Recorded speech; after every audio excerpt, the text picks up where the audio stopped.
ব্যাংকদের শেয়ারে আনা হয়েছে। আমাদেরকে সেই কথাটি বলা হয়েছিল যে আপনাদের আর কোনো আস্থার সংকট থাকতে পারে না।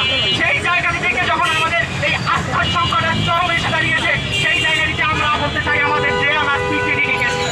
আমাদের দেয়ালে যেই পিঠ থেকে গিয়েছে, এই অবস্থায় আমাদের আসলে এই কর্মসূচি দেওয়া ছাড়া আর কোনো পদক্ষেপ ছিল না। তাই আজ আমরা এখানে উপস্থিত হয়েছি বাংলাদেশ ব্যাংকের মাননীয় গভর্নরের দৃষ্টি আকর্ষণের জন্য।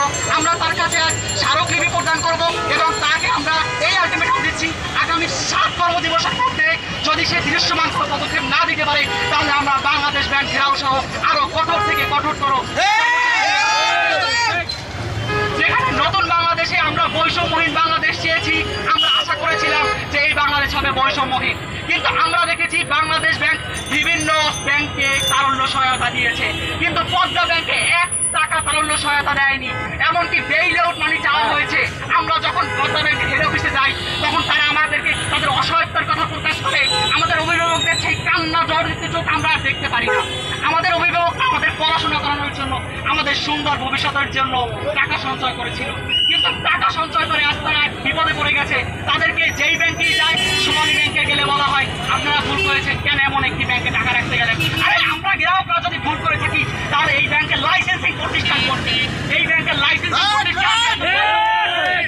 প্রতিষ্ঠান যেহেতু সোনালী ব্যাংক, এই ব্যাংকের লাইসেন্স দেওয়ার আগে ছিল ফাইন্যান্স লাইসেন্সিং প্রতিষ্ঠান যেহেতু বাংলাদেশ ব্যাংক, এই ব্যাংকের লাইসেন্স দেওয়ার ক্ষেত্রে যেহেতু অনুমোদিত হয়ে আসছিল ফাইন্যান্স মিনিস্ট্রি থেকে, তাহলে তারাও ভুল করেছে।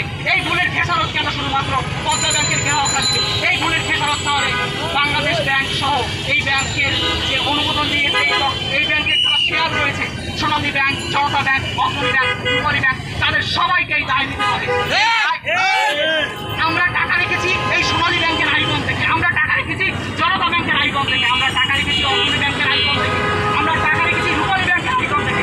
তারা আমাদেরকে এমনভাবে ব্রেন ওয়াশ করতো যে আমাদের সেই আস্থার জায়গাটি দেখিয়ে দিত যে দেখেন এখানে 4টা ব্যাংক আছে, 4টা ব্যাংকের মালিকানার একটা ব্যাংক কোনোদিন বিলুপ্ত হয়ে যেতে পারে না, সেখানে গ্রাহকের সুরক্ষায় সর্বোচ্চ পদক্ষেপ নেওয়া হবে।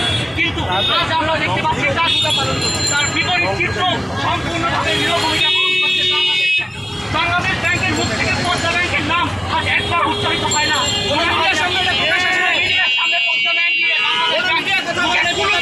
কোনো কথা বলতে চায় না। কেন? পদ্মা ব্যাংক নামে কি তার কোনো বাংলাদেশ ব্যাংক লাইসেন্স প্রদান করে নাই? যদি লাইসেন্স প্রদান করেই থাকে বাংলাদেশ ব্যাংক, তাহলে পদ্মা ব্যাংকের ব্যাপারে কেন আছে এই নীরব ভূমিকা? পদ্মা ব্যাংকের ব্যাপারে এই নীরব ভূমিকা থাকতে হবে। আজ আমরা আমাদের অভিভাবকদের, আমি বলতে পারি আমি একজন মেডিকেল স্টুডেন্ট, আমার বাবা মা সারা জীবন খেয়ে না খেয়ে টাকা সঞ্চয় করেছে আমাদের উজ্জ্বল ভবিষ্যৎ একজন, কিন্তু সেই জায়গা থেকে আমরা দেখতে পাই যে আমাদের বাবা মা আজ রাত জেগে, যেখানে অবসর যাপন করার কথা ছিল শান্তিতে, সেখানে রাত জেগে দুশ্চিন্তা করে সারা জীবন যেই সঞ্চয় করলাম সেই সঞ্চয় কি আর পাবো? তাহলে কেন না খেয়ে না খেয়ে এই টাকা সঞ্চয় করলাম?